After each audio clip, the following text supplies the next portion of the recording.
ఇవన్నీ చూసిన తర్వాత నాకు అనిపించింది ఆ ఇద్దరి పిల్లల్ని మళ్లీ చదివించాలని ఈ ప్రభుత్వం నిర్ణయించాం.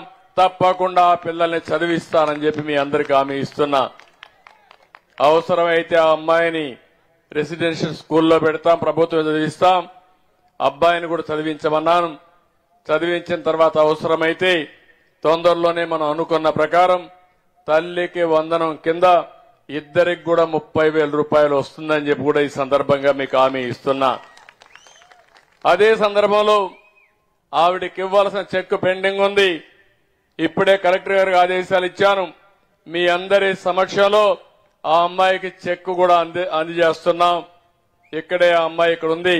ఆ అమ్మాయికి కూడా ఈరోజు 65,150 రూపాయలు చెక్ ఉంటే 5 ఏళ్లుగా ఇబ్బంది పెట్టారు.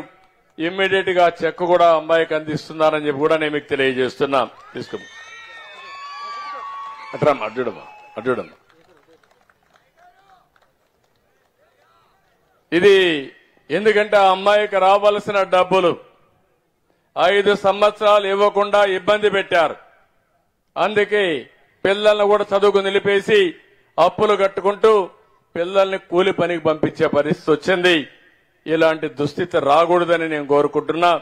తప్పకుండా ఆ కుటుంబాన్ని ఆదుకుంటాం, అన్ని విధాల న్యాయం చేస్తాం. ఏంటమ్మా ఏమైనా మాట్లాడాలనా? ఓకే అమ్మా, థ్యాంక్ యూ. ధైర్యంగా ఉండి నేను చెప్తా. మైకి వా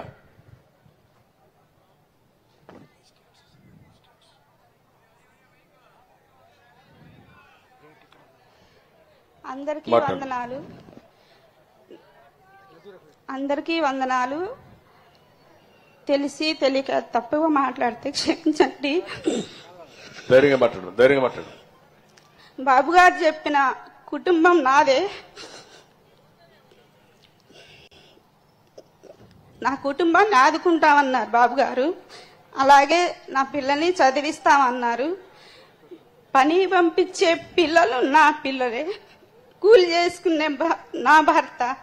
నా అత్తగారికి పెన్షన్ వస్తుంది, నెలకి 4,000 1వ తారీఖుకి ఇస్తారు. నాకు మాట్లాడటం రాదండి, ఏమన్నా తప్పుంటే క్షమించండి.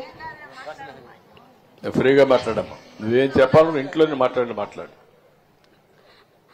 గత సంవత్సరంలో బాబు గారి హయాంలో నేను ఇల్లు కట్టుకున్నాను సార్.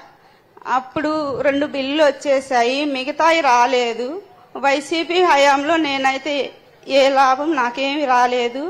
బాబు గారి హయాంలో నాకు దేవుళ్ళలాగా సాయం చేశారు బాబు గారు.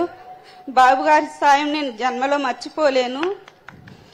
బాబు గారు లేకపోతే నా ఇంటికి డబ్బులు వచ్చేవి కాదు. ఇప్పుడు నేను ఇల్లు కట్టుకొని ఇంట్లో ఉంటున్నానంటే బాబు గారి చలవే అది. బాబు గారి వల్లే నేను ఇల్లు కట్టుకున్నాను. ఇవాళ నా ఇంట్లో ఉంటున్నానంటే బాబు గారు చలవే సార్ అది. పిల్లల్ని వేసుకొని, చిన్న పిల్లల్ని వేసుకొని రోడ్డు మీద ఎలా వస్తే కూర్చొని తిన్నాను సార్ నేను అన్నం. ఒకప్పుడు నాకు ఉండటానికి ఇల్లు కూడా లేదు. నన్ను ఎంతో మంది ఎన్నోసార్లు హేళన చేశారు. కానీ ఇవాళ నేను ఇంట్లో ఉండి పావలా సంపాదించుకొని నా కాళ్ళ మీద నేను బతుకుతున్నాను సార్. నా పిల్లలకి చదివిస్తామని చెప్పారు బాబు గారు. బాబు గారు ఎప్పటికైనా సరే మీరే మాకు సీఎంగా కావాలి సార్.